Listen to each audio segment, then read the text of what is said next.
This is an updates and changes preview for Cemu's milestone build of 1.7.0. It's that time again, and Team Cemu is back with another update for us with a milestone build of Cemu 1.7.0. Released today on the 9th of January 2017, the new Patreon build includes numerous significant updates, including two huge new features: transferable shader cache and customizable graphics in the form of graphic packs. If you're interested in checking out what's new and what this all means in more detail, then you're in the right place. Hang around and we'll check out the updates together. Jumping right in.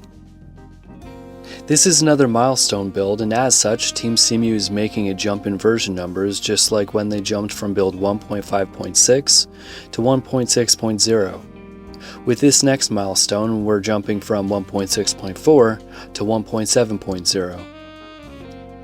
There are two main significant updates to the emulator, the second of which was teased on Christmas Day and has been held as a surprise by Team Cemu until it was unveiled yesterday, which was the introduction of customizable graphics in the form of graphic packs. We'll get to what this means in detail in the second half of the video after first going over the updates to Cemu's caching. Transferable shader cache. With the new inclusion of transferable shader cache, we see updates to how the cache is saved and loaded, as well as the ability to transfer fully built caches between Cemu build installs. So why would we want to have transferable shader caches for various Wii U titles? Well, we've all experienced it. A new build of Cemu comes out, you import your controller settings and boot up a game, like for instance Mario Kart 8. And as you begin to play, you notice that the screen keeps periodically freezing and unfreezing. As most of us know, this is happening because the shader cache isn't completely built yet. You can learn more about the importance of cache in Cemu by checking out this past video that I made for Cemu build 1.6.0.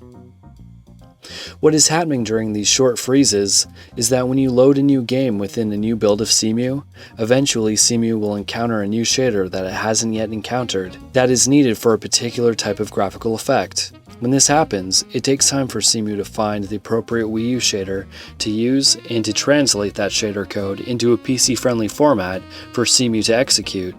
What ends up happening is that the translation process creates a noticeable lag depending upon the complexity of the shader, and the screen temporarily freezes until that information, properly translated, is saved within the shader cache to be called upon at a later time when the effect is used again. At which point, Cemu loads this information in the appropriate format, and there's nothing but smooth gameplay, no freezing. This is alright, and it's how we've all been operating. But then, a new build of Cemu comes out. And what happens next?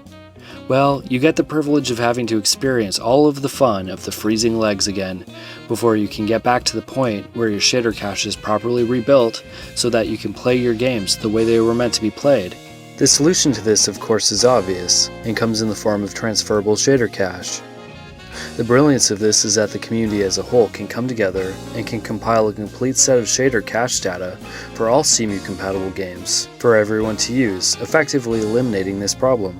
Instead of rebuilding the cache for every single game, every single time you play from a new build of Cemu, all users will now have the ability to download and use a complete set of shader cache data, which should result in this type of freezing becoming a thing of the past. Customizable graphics in the form of graphic packs.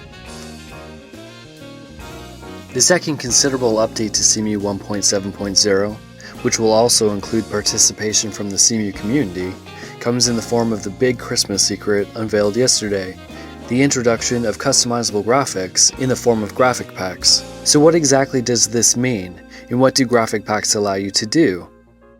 It means more flexibility in how Cemu displays the rendered game graphics on your screen. Having the ability to increase the native Wii U resolution of a game to match that of your higher resolution monitor has been something that members in the Cemu community have been asking for some time now. With graphic packs, such upscaling will now be possible, and such graphic packs will be built right into Cemu 1.7.0 as selectable options for you to test. But graphic packs won't just be limited to changing native resolution of Wii U games.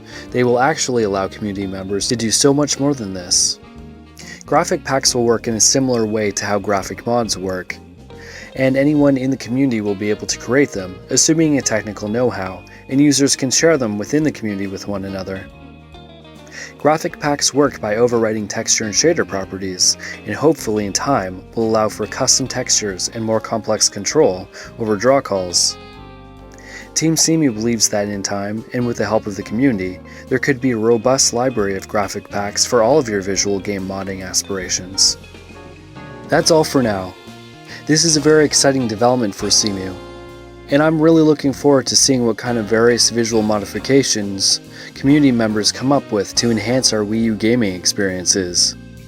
If you liked this video and have found it useful, please let me know in the comments below and consider sharing it with a friend who is also interested in Cemu. Until next time, have fun, game on, and remember, don't forget to smile.